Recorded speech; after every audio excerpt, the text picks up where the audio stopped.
Hi, this is Alex Rothermill, or PB Nation from Raspberries 2006, coming with the conclusion video to the question we've been trying to answer in the series. What's the best barrel for my G6R? This is the final Victor video. So the purpose of this video, as I mentioned in the last slide, is to answer what's the best barrel. And today we're going to answer a few other questions along with that. Second question is going to be, does tube equal tube for G6R? We're going to detail control bore final testing for feet per second. Going to do some brittle paint testing, detail the weight testing of the finalist barrels, detail the loudness testing of the finalist barrels, and then finally we're going to wrap all that up with a use case flowchart and a conclusion. Limitations, been talking about the same thing this entire series, but all testing is performed with this particular G6R. Every G6R has different tolerances. Old markers with lots of anodizes on them are going to be a little bigger in certain dimensions and smaller in others. And there's variation in paintballs. And finally, the cold here in Minnesota makes a big difference as well. So when we were looking at the winning performers for all of the different Poppets, I'm going to go over them really fast. These are all just recaps from prior videos. The Corrado Performance Poppet did best with the Bob Long two-piece. The Salty Stainless Poppet did best with the ULS. The LP Poppet did best with the ULS. We never got around to testing the HP Poppet because the survey we took, nobody uses that anymore. The cut down Poppet that I tested with did best actually with the OG Freak, the 5-inch Freak barrel. And then finally, the salty leaded Poppet, which I don't know if that's ever going to be a thing, did best with the ULS Poppet. But looking at the results that were coming, there became a glaring question to me that needed to be answered. And it's in this picture. Can you see what it is? It's the AccuLock barrel with its 6.75-inch control bore. Would it do better than the ULS, and would it do better than the Bob Long 5.8-inch control bore? Well, a challenge with the AccuLock barrel is they don't make a 682 insert for it. They have 4 thousandths increments, so they go from 679 to 683 to 687, and it really just didn't fit with the testing. That's why it was originally omitted. So the AccuLock subject is going to come back again shortly, but just to recap the results for the Corrado Poppet, the winner was the Bob Long barrel at 270 feet per second, 180 over 83, but the ULS was a very close second with a 267 feet per second average. The Nova and the Nano basically eliminated because they do so poorly. So this graph here details feet per second readings along a control bore axis. And this really shows that, with a 3-inch control bore, you get 92, 93% of your performance. But to really get that last 7% performance, it's somewhere between 7 inches and 5.8 inches. This is the strike zone, 5.8 to 7. That is optimal for the G6R based on the testings that we've done. Now, this particular graph was for the leaded Poppet, so shift this over a little bit, and it would be for the Corrado Poppet, but just using this graph to show why the testing going forward is going to fixate in this strike zone here. The PWR insert and the Epsilon insert, it's not optimal for a G6R. So did a survey on the Facebook group for G6R owners, the legit one, and 68% of folks answered that they're using the performance Corrado Poppet from method development and engineering. And there's going to be a supplemental test in the future to capture LP Poppets. This is the old school one. I don't think there's going to be any more testing for the salty stainless. I'd probably go more towards the salty leaded one. But to answer that AccuLock question that I had, I actually bought a 679 insert. I stripped it and I polished this and polished this. And did I mention I polished this until I got it to measure 0.6825 on the inside, and then I did a short anno process to get it to grow an anno later back to 682, and I'm very happy with the result that I got here. This is a very smooth surface inside, and it's measuring exactly 0.682. So because of this survey, the extra testing that we're about to go into is going to focus exclusively on the black Corrado Performance Poppet. So the protocol for all testing that I try to follow is to condition the gun and the paintballs at 70 degrees Fahrenheit, shoot over the chrono, and then recondition it for about 5 minutes. And I try to get all results in the same day. That's not always possible, but I call it out when I'm not able to. And I'm going to skip this video. It's going to play here in a second. 180.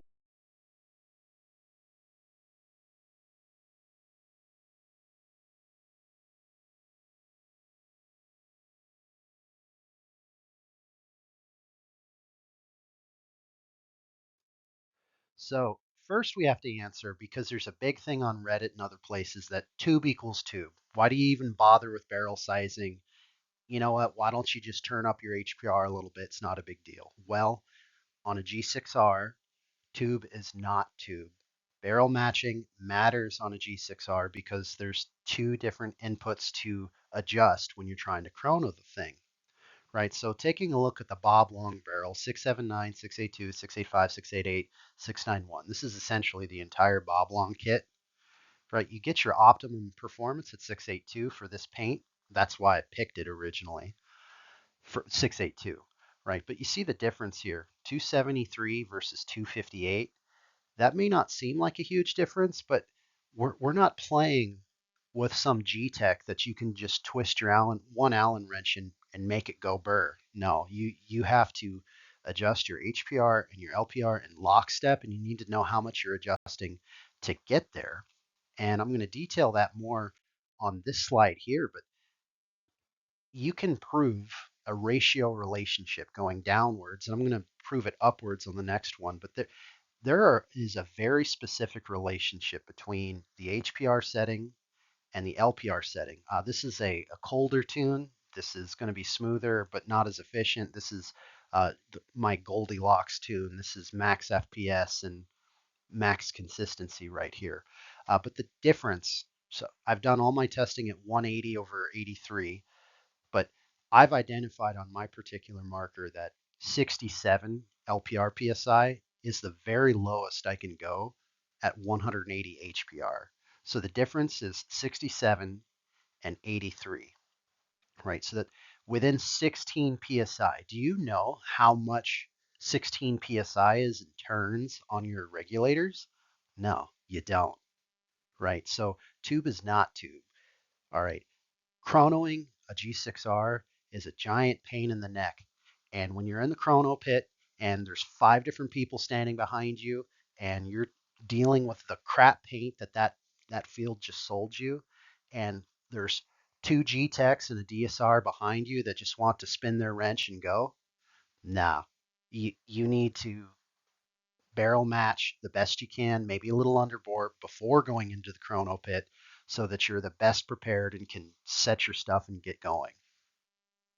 So on the prior slide, we proved the ladder tuning going downwards. On this particular slide, we're proving the ladder tuning going upwards. We have 180, 190, 200, and that's here on the chart, 180 over 83, 190 over 87, 200 over 92. And we have predictable increases on the nano barrel, trying to get it to match up to what the ULS barrel got on the same paint. So as you can see, to try to get close, right, with the nano barrel, which is why it originally was omitted from testing, why it's not a good idea to use, you got to add 20 psi on the HPR, 9 psi on the LPR to even get close. It's still a little lower here. One of the big reasons why the relationship between the LPR and the HPR is so critical on a G6R is the type of solenoid that the G6R uses. The Gen 5 Vice, the Gen 4 Intimidator, the VIS, the VCOM, their solenoids provide straight air from the LPR for as long as the solenoid remains open to push this rammer home. The G6R, on the other hand, uses this air channel right here. This is all the air that you get to send the rammer forward to open up the valve. And this air is used initially to recock or to send the bolt backwards to get ready for the next shot. And that's actually one of the big efficiency tricks that the G6R has. It uses the air here twice. But the challenge is there's 30-ish pounds of force holding this valve closed. So there's a narrow performance envelope where you can send this air over and have enough force to open the valve and send your shot. If you're not within that 16 psi performance window, your ball flops out, it's ineffective, you're not up to speed, and you're having a bad time.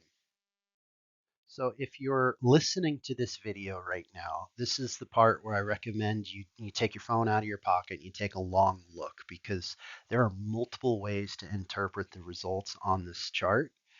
At first blush, the Bob Long barrel won on gold paint and the Bob Long barrel won on brittle paint. This is 3 different paints that are tested: paint 1, paint 2, paint 3. So you could say the Bob Long barrel won because it was 2 out of 3. On the other hand, on the orange paint, the ULS barrel won by a lot, and it just narrowly lost out by 3 FPS on ULS on the gold, and it just narrowly lost out on the brittle paint, being second place here and second place here. If you put all these in average and aggregate it, the ULS wins. And then there is another subset of folks who look at this and they say, you know what, that AccuLock, it's not the most FPS, but it's consistent. Narrow bands, intervals each time it attempts. So I averaged everything together in a later slide to say who won, and for averaging, the ULS won, but there's an argument to be made for all 3 of the barrels here: AccuLock, Bob Long, and ULS. So a good buddy of mine, Keegan, gave me some paint that is super brittle. This stuff was totally unusable for them the day of, and I took them from a surface of 22 inches high on concrete, and 8 out of 10 broke. And we're going to watch that video here in a moment. But I actually, even going into this testing where we're going to talk about the results, I switched over to the salty pillow tip to just try to be as soft on paint as possible, and I was still getting a ton of breaks. But let's watch this video. Brittle paint test from the Igloo cooler. This is about 22 inches high. Broke. We'll half count that. We'll half count that. Did not break. Did not break. That's 1, 2, 3, 4. Break. It's 5, 6. And we won't count that one. 7. I'm going to redo that one. 8. 9. 10. And again, 22 inches from the ground cool. All right. So the results here, the Nano broke a lot. It was really hard to do this test with the Nano. Every time a paintball broke, I'd stop, go clean the barrel, and try again. But the big thing, this paint was so brittle, I was expecting breaks, but the ULS actually got through all 30 shots without breaking a single ball. I was really surprised, and I actually included the video so we could watch it. So here we go. All right, this is a ULS with the brittle paint. Here we go. 1, 2, 3, 4, 5, 6, 7, 8, 9, 10, 11, 12, 13, 14, 15, 16, 17, 18, 19, 20, 21, 22, 23, 24, 25, 26, 27, 28, 29, 30. Damn, no breaks.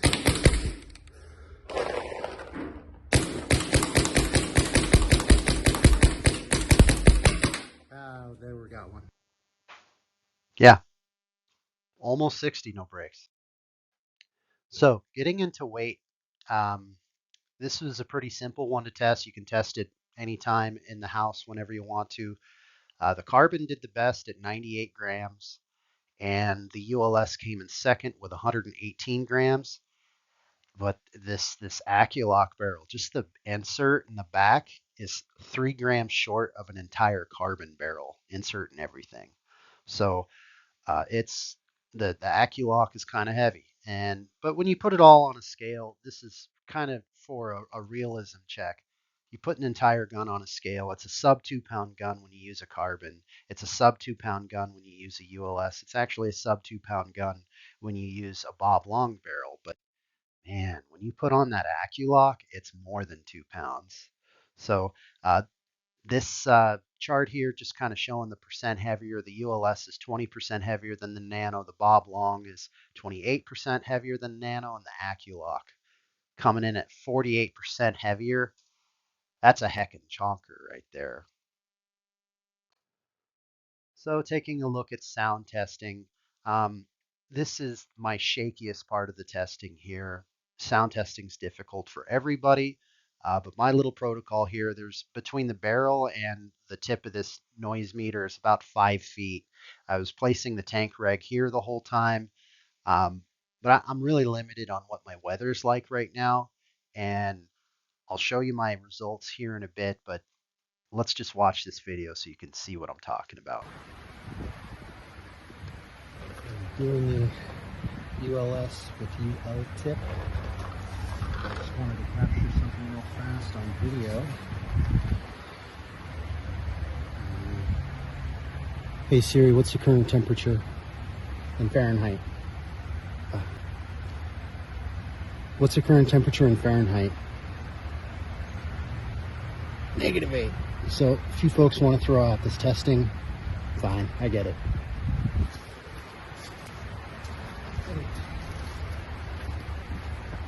Gonna cut it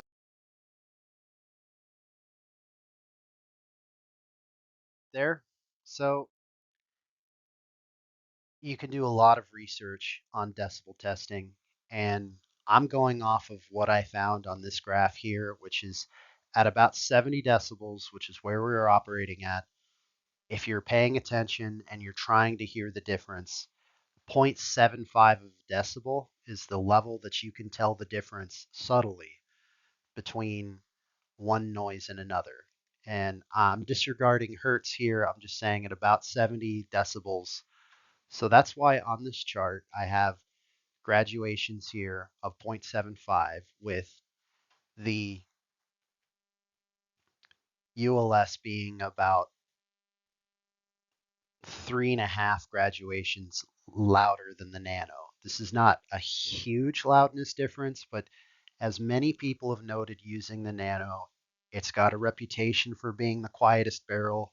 That is substantiated by my testing. The Nano is quiet.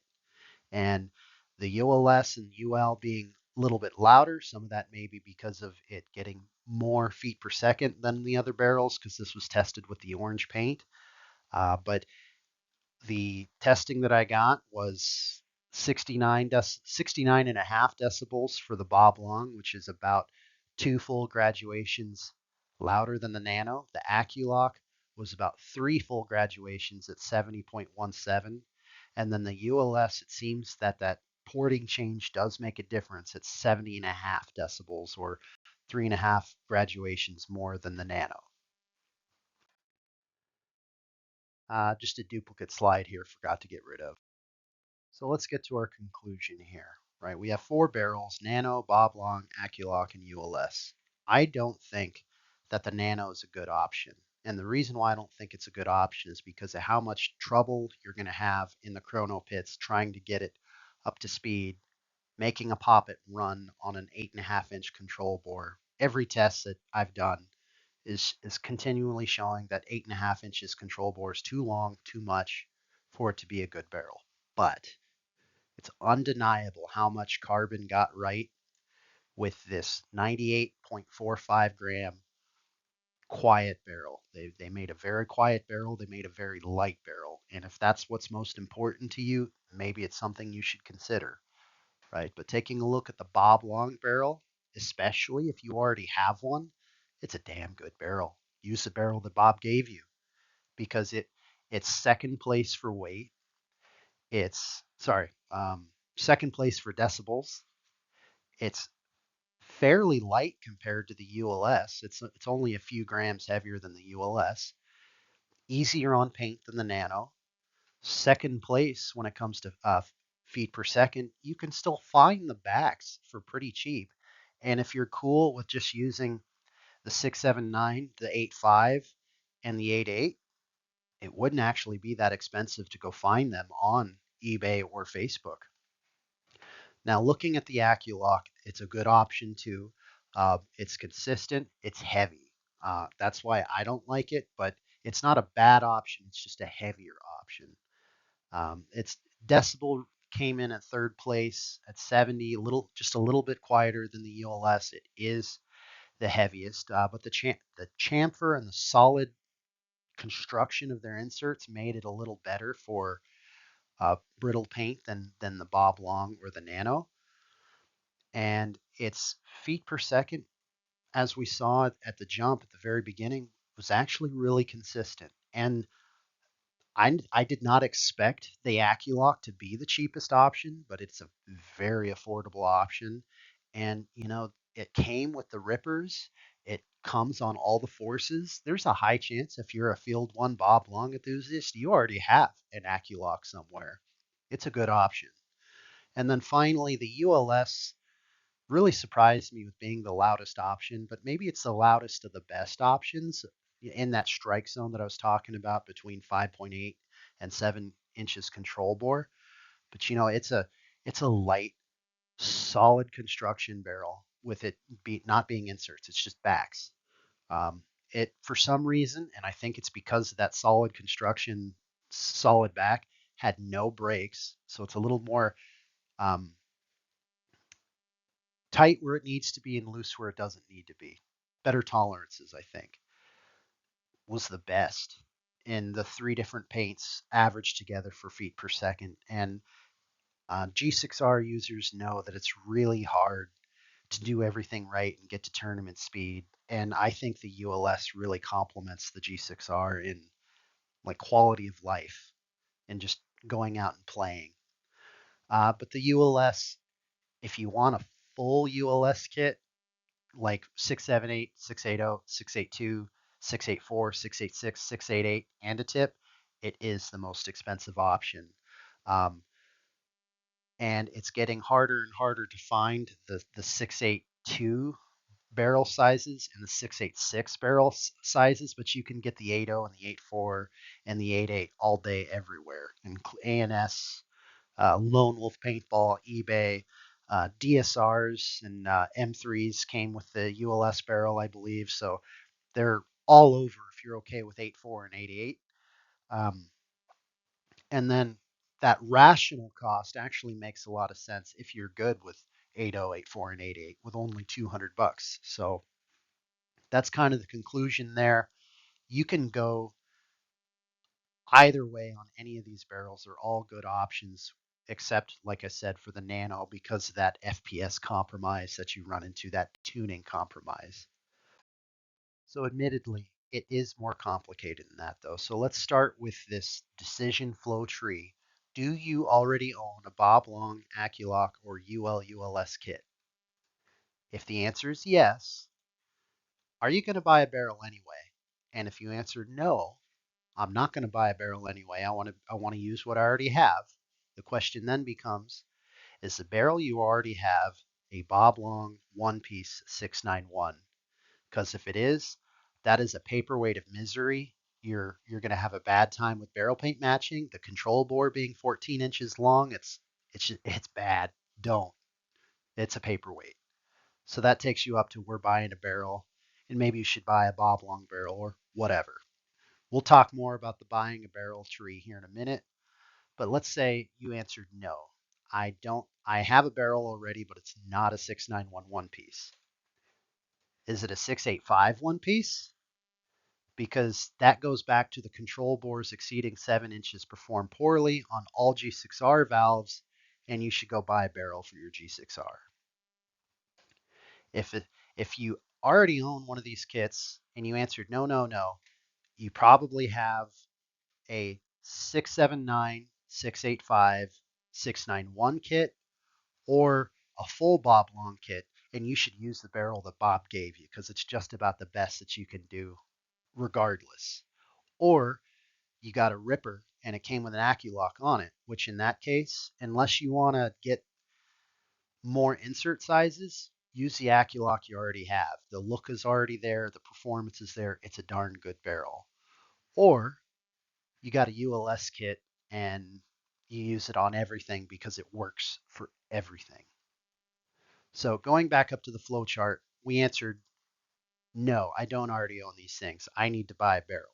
Okay. Are you patient enough to find barrel pieces on Facebook and eBay?